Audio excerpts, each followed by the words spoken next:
Welcome back, everybody. It's time for me once again to sit in the hot seat. Episode 2. If you guys don't know what the hot seat is, I take all your controversial opinions, hot takes, and tough questions, and I do my best to give you my 100% objective, unfiltered, and unbiased opinion. Let's go. Being a streamer isn't as special as those who stream, think it is. Literally anyone can stream nowadays, so that term doesn't hold much weight anymore. Streaming in general has not been a novel concept for years now. Streaming on Twitch is the most oversaturated it has ever been, and it's not like that's something new either. What makes streaming special isn't the act, it's the show. It's the unique ability, personality, or product you as a streamer are bringing to your audience.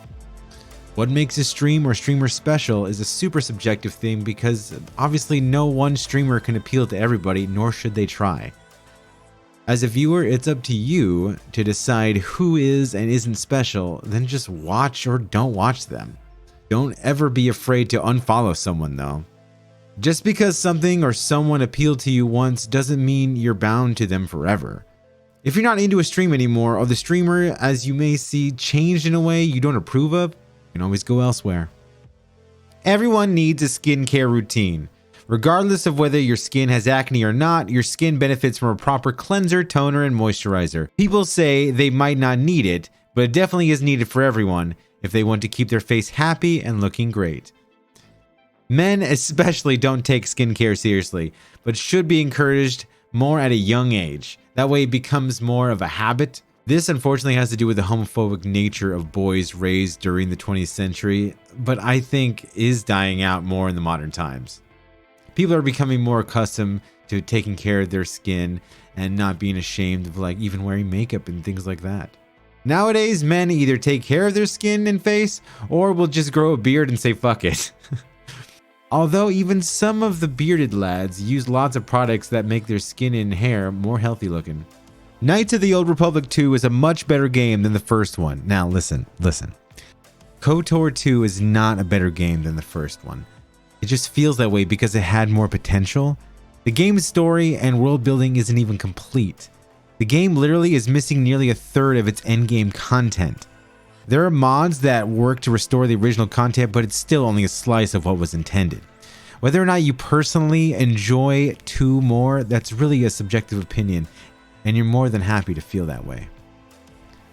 But objectively, KOTOR 1 is a fully complete and realized game, while the sequel, it just isn't. WWE is trying to seize the Twitch channels from their athletes like AJ Styles. Do you think WWE has a right to ban them from outside promotions like Twitch? Originally, it was thought WWE meant their performers couldn't promote themselves on third-party platforms like Twitch and TikTok using their stage names, which are owned by WWE, of course. But it turns out WWE made all their performers outright hand over control of their third-party profiles and content, like their Twitch channels and TikToks and things like that. This move is controversial and even questionable legally.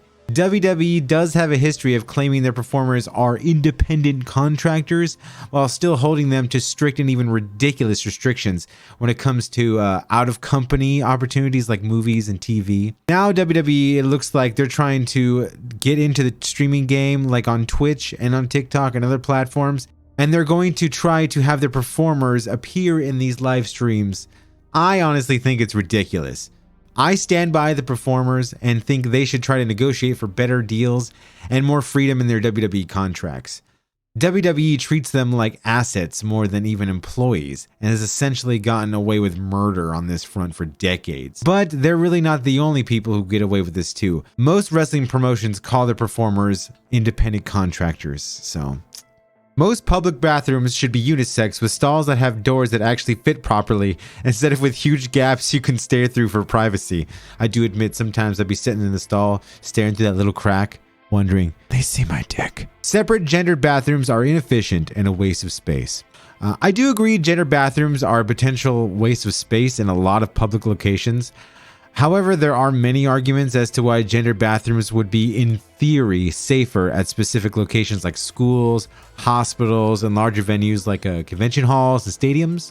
Personally, I think unisex bathrooms should be made a reality in a huge amount of small to medium-sized public businesses and venues. It's better, in my opinion, to work to instead encourage and promote sensitivity and acceptance of trans people.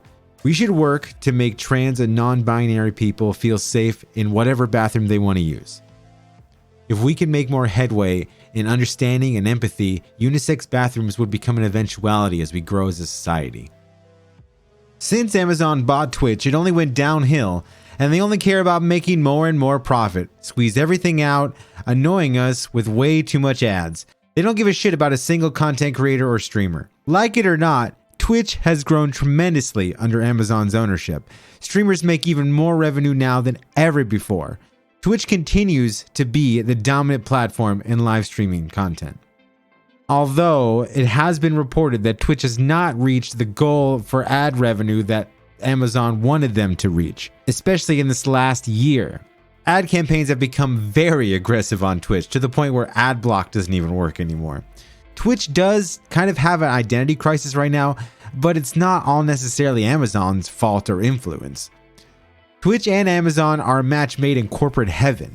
We, as the viewers and streamers, have to keep the pressure on the platform itself to make the changes that we want to see. Competition that used to be there from sites like Mixer isn't really there anymore, and whether or not someone's gonna appear as a viable alternative that can make an impact, well, time will tell. Women should be able to have short hair without assumptions being made that they identify as men or that it is indicative of their sexual orientation. There are numerous examples of bold, beautiful women in history and in media that rock short and pixie cut looks. Even Demi Moore in G.I. Jane, she made the shaved look sexy. Women should feel free and empowered to have their hair any length without gross judgment or assumptions. Let's grow up, people. Come on, it's just hair.